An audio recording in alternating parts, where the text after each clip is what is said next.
ये कहानी कविता की है, जो एक छोटे से गांव में अपने पति केशव और अपने 5 साल के बेटे रोहन के साथ रहती थी।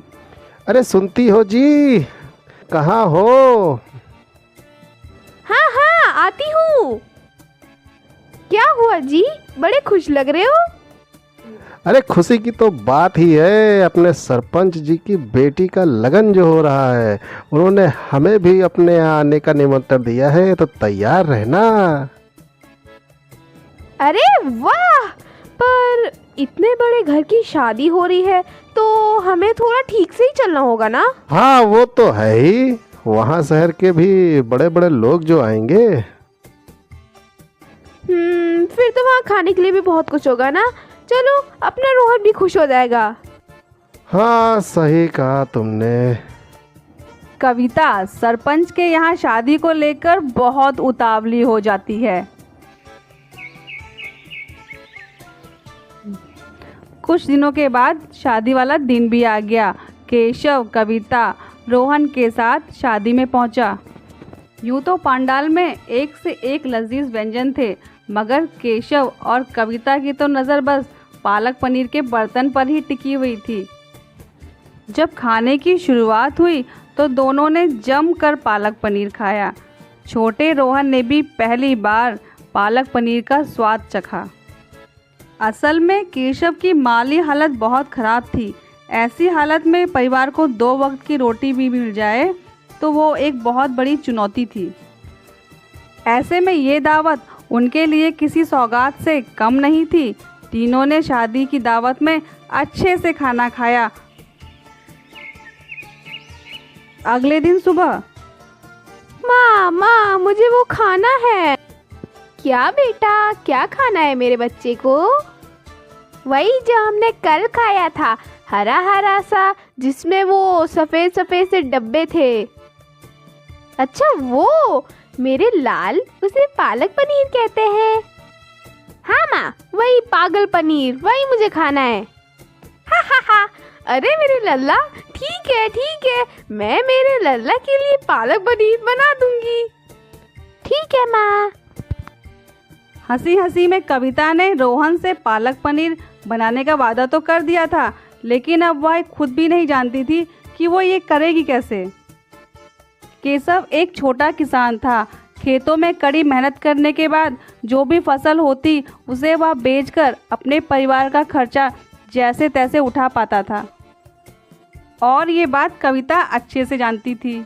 उफ, रोहन से बोल तो दिया है, पर पालक पनीर बनाने में तो बहुत खर्चा होगा ना, और अभी तो पैसों की बहुत तंगी है। क्या करूं मैं? इनसे बात करूंगी तो ये तो बहुत गुस्सा करेंगे। इसी उधेड़ बुन में कविता का पूरा दिन निकल गया। अगले दिन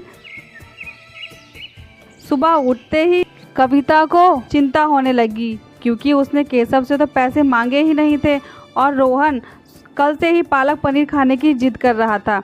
सरिता बुझे मन से रसोई में गई और आटा गूंथने लगी। तभी उसके मन में एक ख्याल आया।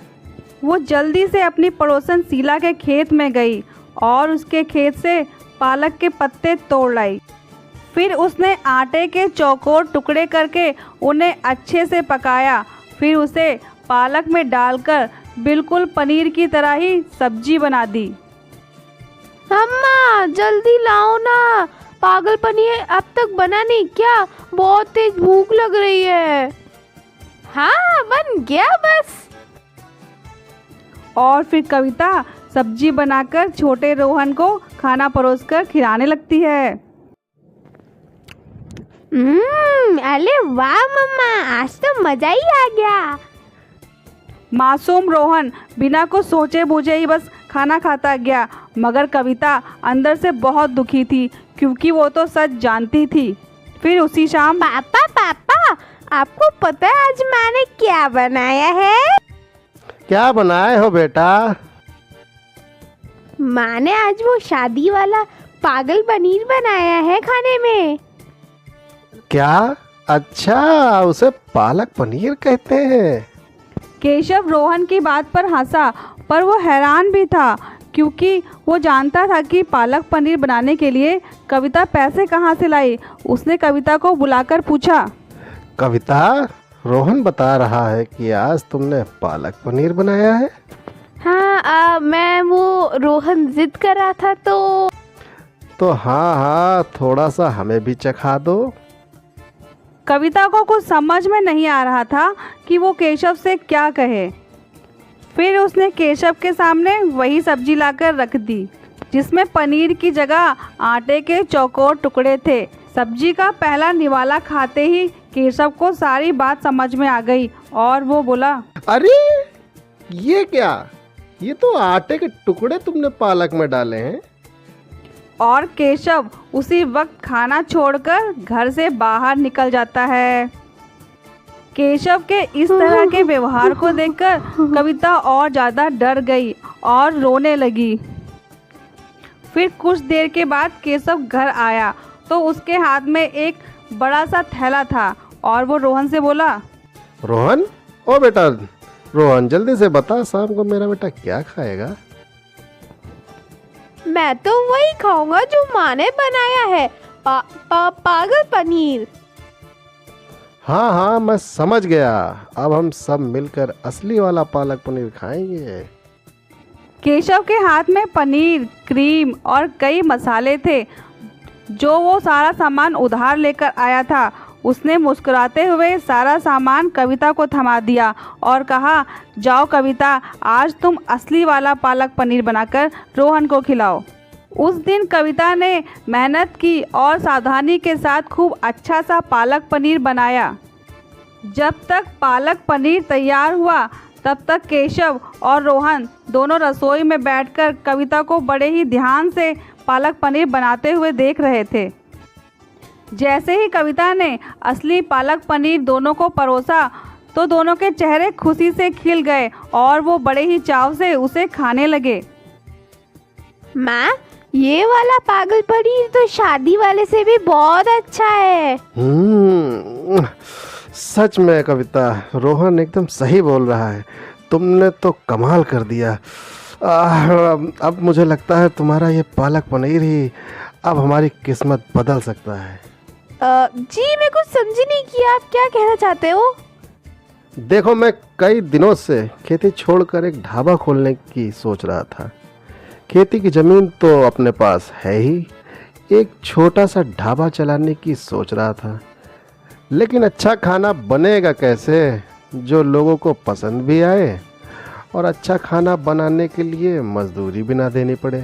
लेकिन अब मैं समझ गया कि तुम चलाओगी ढाबा और मैं और रोहन करेंगे तुम्हारी मदद। बोलो कविता, क्या तुम दोगी मेरा साथ? केशव की बात सुनकर कविता की आंख भर आई।